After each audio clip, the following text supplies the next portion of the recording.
Hello everyone, welcome back to the channel. So today we're going to be looking at this Pioneer DMH WT8600 NEX. Now this is their top of the line brand new model that just came out, 10.1 inch.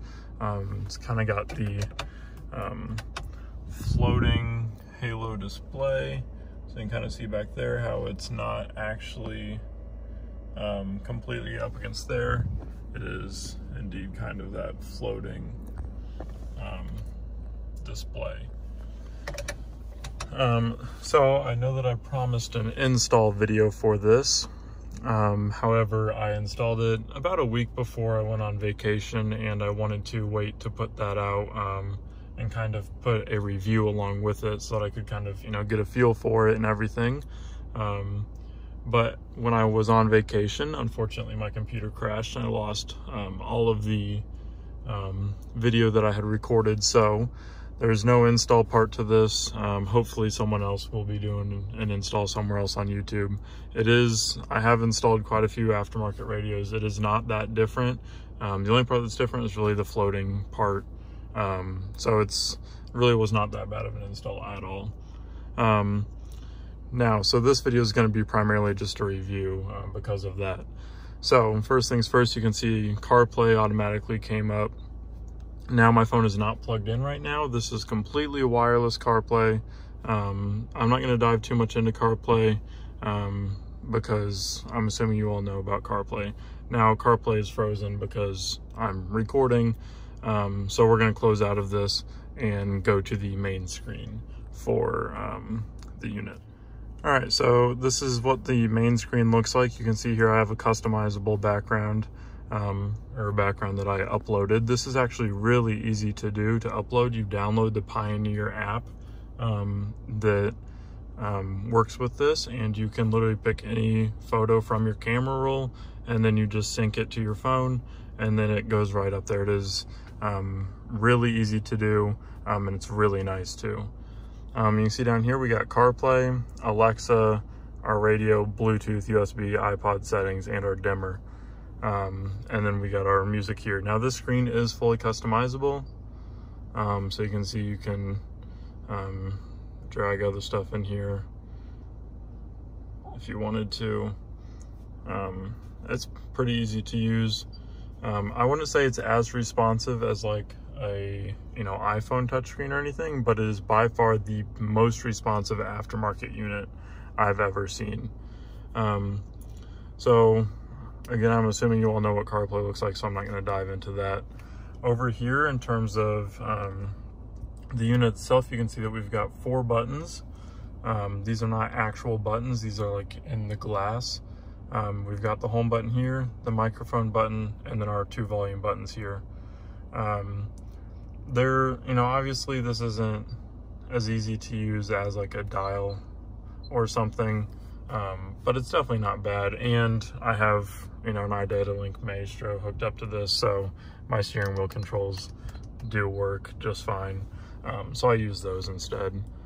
So this is kind of the main screen. Again, you can customize it. You don't have to have your music all big and everything here. You can, customize it how you want.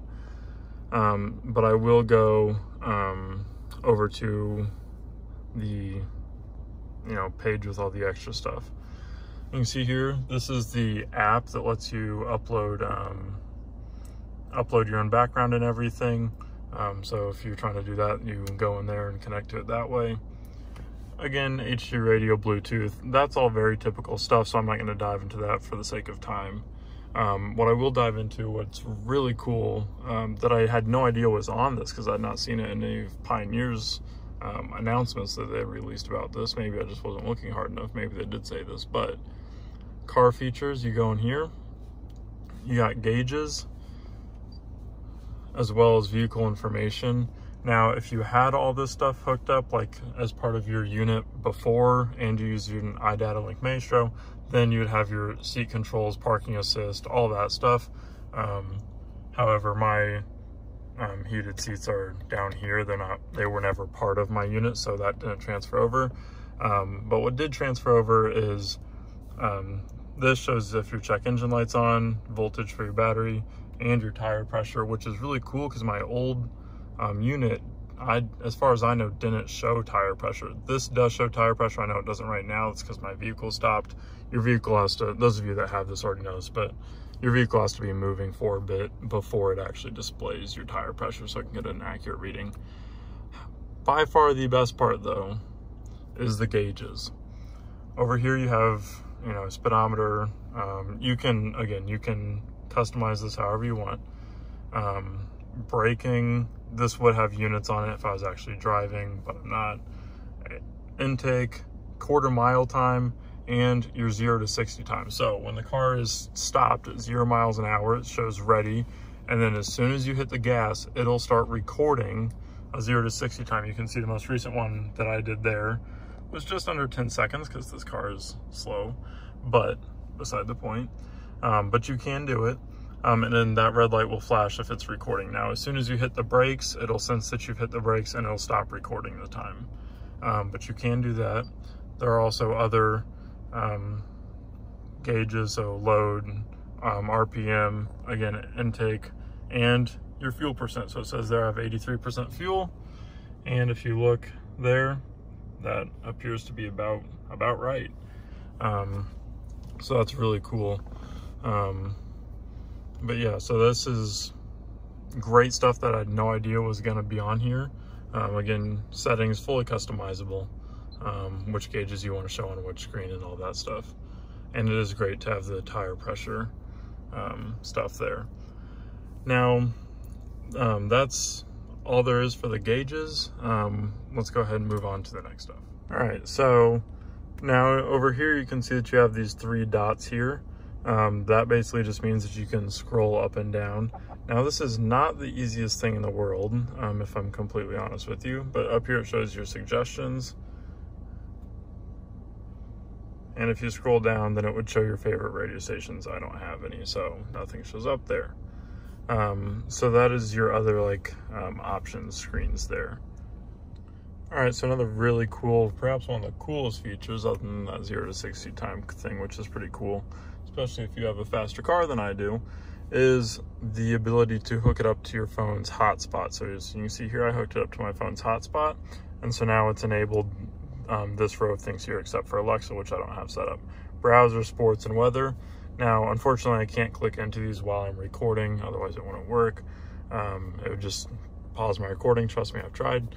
But the cool thing about the browser, you can go into that app that I was talking about, this one here, and you can set favorites, you know, favorite tabs and stuff like YouTube or whatever it may be. And when your parking brake is on, unless you have a parking brake bypass, which I do, then when your parking brake is on, it'll activate these things, and you can literally go in here and go on YouTube and search something, and you can watch anything on YouTube. Now, stuff like Netflix and Hulu are blocked from being able to work on this device, but still having YouTube is really cool. Also do sports and weather. These features are really cool. Unfortunately, I can't dive too much into them because I don't have another camera to record with other than my phone, which is what it's connected to, and it won't let me record and open this stuff at the same time. But that stuff does exist, and from my experience, I mean, if you have a good cell connection, YouTube videos load and they're clear. I mean, this is an HD screen, like 720, I think. So it looks pretty good. And it's kind of cool when you're just waiting. I was waiting to pick my friend up the other day, and I was sitting in the parking lot, and I pulled up YouTube on here, and I was just watching videos, watching YouTube videos on the screen of my car, which is kind of wild, but definitely really cool. So that is pretty much going to be it for the walkthrough. If there's anything that you're kind of wondering about in terms of this, please drop those in the comments, and I'll try to respond to your comment in writing. And if I get a lot of the same questions, I might make another video. Again, I'm sorry that there wasn't really an install video with this, but you know, it's the unfortunate part of my situation. But you know, that stuff happens sometimes, but it's all right. I hope that you all enjoyed this. One thing I do want to mention that my friend did ask me is if you can change these colors. You can change these colors to be any color you want. The theme, I guess you want to call it, of my car is blue. So I kind of went with the blue, but you can do any color. It has like the dial where you can select your own color and whatnot, and darkness of it and all that stuff. So yeah, if you all have any questions, please feel free to drop those down below. But otherwise, that's going to be pretty much it for this video. Thank you all for watching. Again, sorry about there not being an install video, but I hope that this was helpful to you. Take care.